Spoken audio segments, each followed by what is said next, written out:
Hello, everyone, and welcome to my bar. My name is Ansel Birch, the Indecisionist, and I will be your dungeon barkeep today.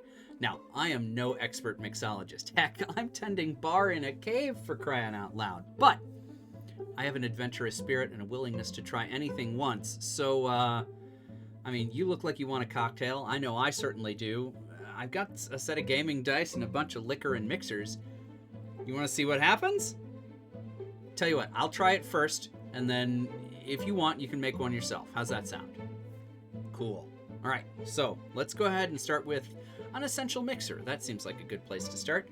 We'll roll a d4 to pick that. 4! All right, juice! Fun! I've got a bunch of different juices to pick from, so let's see what makes the most sense. Next, we're gonna do a d6. That'll pick a garnish. So we'll just pick a garnish off of this list of 6 garnishes I happen to have. 6 bitters. All right, juice and bitters. We are halfway to a cocktail somebody might drink on purpose. But what other mixers? I mean, I've got like 8 other mixers on the side here. So what should we do? 8. Simple syrup. All right, juice, bitters, simple syrup. Heck, this this is in serious danger of being a real cocktail. Yeah, but will the liquor be the X factor? I've got like 10 kinds of liquor over here. 4, absinthe. There it is. There it is. Fate doesn't like me to have completely nice things. I love absinthe, but I think it's going to be weird in this cocktail. One way to find out, though. But before we get ahead of ourselves, I want to instill confidence. I want you to know that I have some idea what I'm doing. So let's do a little edutainment section with our D12 and pick a bar term that I will explain, however briefly. That's a 2. Chill. Chill is great. To chill, frequently what we're talking about is chilling the glass. And we're going to chill a glass. Frequently, this goes back to older glassware, which I suspect has to do with needing to cool down the glass so that it wouldn't shatter in your hand or fracture. Older glass wasn't tempered, so the sudden shock of very cold liquid being poured into it could have shattered old, thin, pre-tempered glass. It's not really something we have to worry about in today's glassware. So the reason that we do it today is centered around the idea that because the glass is colder, the drink is colder, and therefore it's a better drinking experience. Many people feel that the colder your drink is, the better the flavor is going to be for that first sip.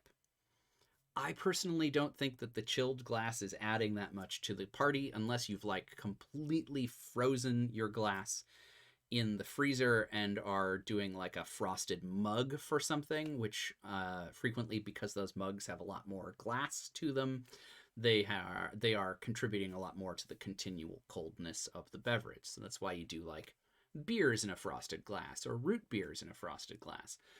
But for a cocktail glass, I just don't think there's enough mass of glass there to make a huge difference.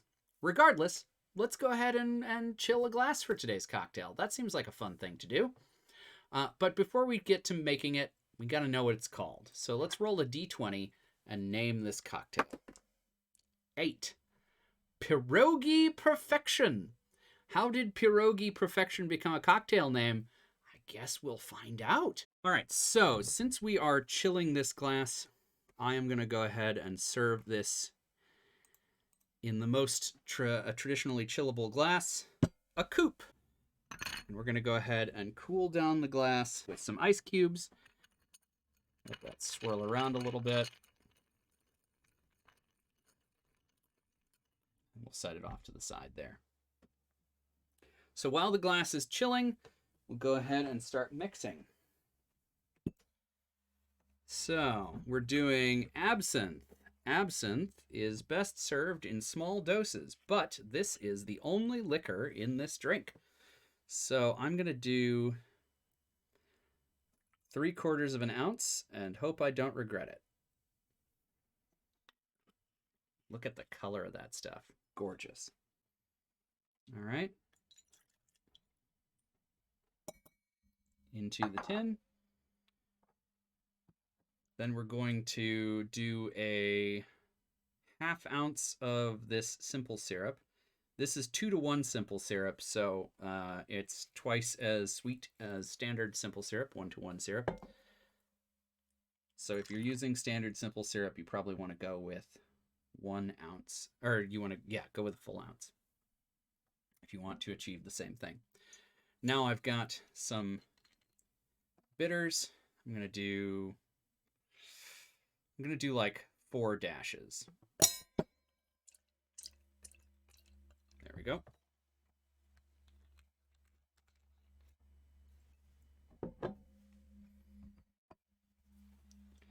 And finally,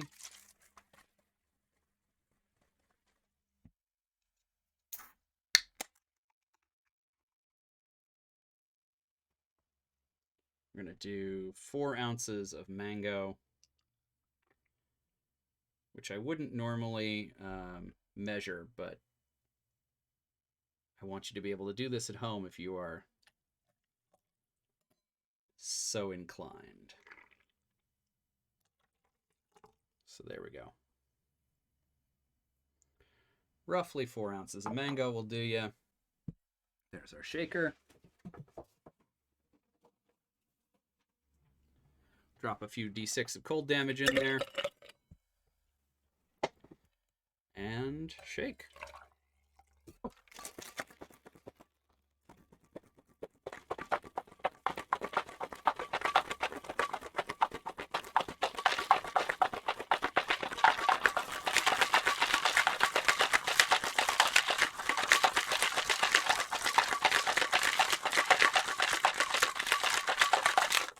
That's nice and cold. There we go.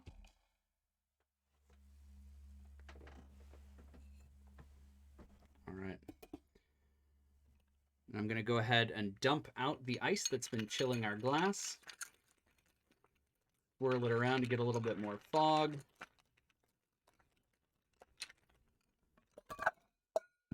And there you go. You can kind of see that on camera.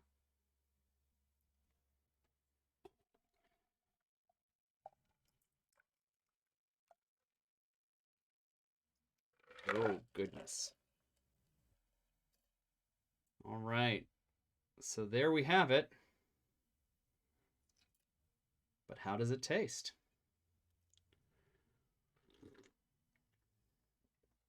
This is delicious. It's got a luxurious, silky mouthfeel from the frothed up mango nectar. The absinthe is present. It's giving that like anisey, licorice flavor to the whole deal. And I think it's undercutting the sweetness that's coming from the mango nectar and the simple syrup being in there. So I think that it's actually really, dare I say, a balanced cocktail. It's sweet, but not too sweet. It's absinthe, but not too absinthe. I dare say you could get a more aggressive absinthe, like as far as proof goes, if you wanted to up the proof of your cocktail. But I mean, if you're not drinking it to get wasted, which I certainly am not, this is tasty. It's tasty. It's classy looking. It's classy tasting. Yeah, all things considered, I'm really into this. Wow. All right, so Pierogi Perfection. It definitely tastes like perfection. But I don't think it has anything to do with pierogi. Unless, I mean, absinthe is from a similar part of Europe to where pierogi are from, right? I mean, if you squint, if you're looking at a map and you don't really think about what the mileage is, like they're in, you could circle that area on the map and it wouldn't look completely stupid. Mango is certainly not from there. Simple syrup is from all over the place, so I don't really have another leg to stand on aside from the absinthe part. I did use Peychaud bitters, which is also not from that part of the world. So I guess the question becomes, would it pair with a pierogi? And I think it would. I frequently think of eating pierogi as being something you do along with like a beer and then some schnapps. There's a restaurant near the cave here that every time you go in, if you order the pierogi or the schnitzel or whatever you order, they bring you a shot of schnapps at the end of the meal. And that's just part of the experience. And those like very sweet fruit schnapps go well after this like heavy, meaty Eastern European style meal. So maybe that's what I'm seeing. Maybe that's what this is. Like you've eaten a whole load of pierogi with sauerkraut or potato or whatever side you're going with, depending on what kind of pierogi it is. And after all that, you need something to sort of like balance you back out, I guess is a good way to think about it. And this cocktail would absolutely do it. And it's less aggressive and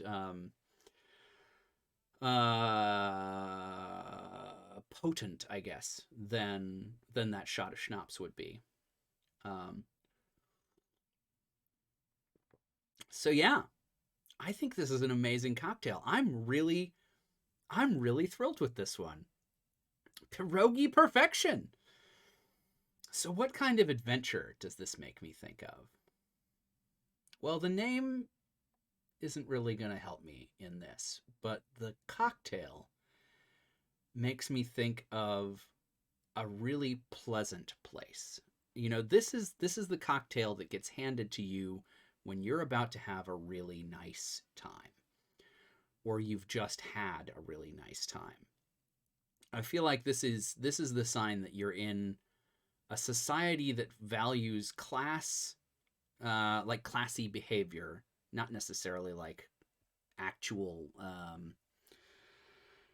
classism. I'm not really interested in bringing that into, well, although it's useful as a narrative device to have class divisions and stuff like that, because you can you motivate things based upon whether or not somebody has the money to lose or whatever. But I don't like the implication that people with money necessarily have better taste, just that they buy more expensive things. I feel like this is something you get when you go to a place that legitimately has more class. They have more value for something that is actually nice, not necessarily something that is expensive. And a people that are interested in stuff that is exotic. So I'm thinking like Eladrin or Gith or some group of people who have that sort of higher elevated palate and detention for comfort. So what I'm really coming around to is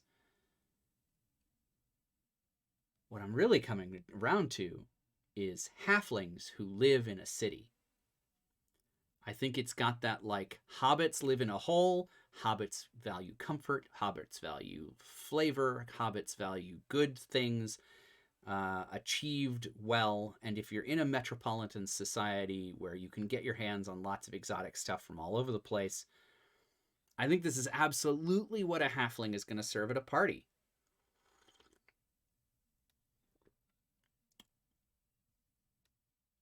Yeah.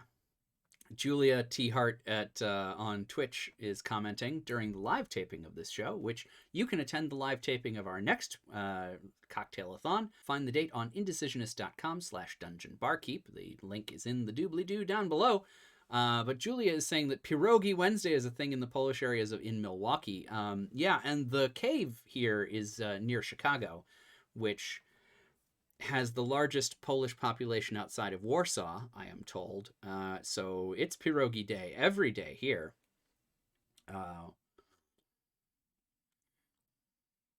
High trade port city, Malkuth Soldier says, and I think you're right there. This would make sense in a high trade port city, high high trade port city, someplace that's got like access to places across the ocean, access to places in the tropics. I think there's a lot of potential there. And yeah, oh, second breakfast. This is the halfling answer to mimosa. That's what this is. This is a halfling mimosa is what this is. And maybe your halflings have like a Polish je ne sais quoi to them. Who knows? I think this is really great. I hope you'll try it, and let me know how it goes in the comments down below. You can like, comment, subscribe, all the things that YouTubers tell you to do. And until next time, drink adventurously.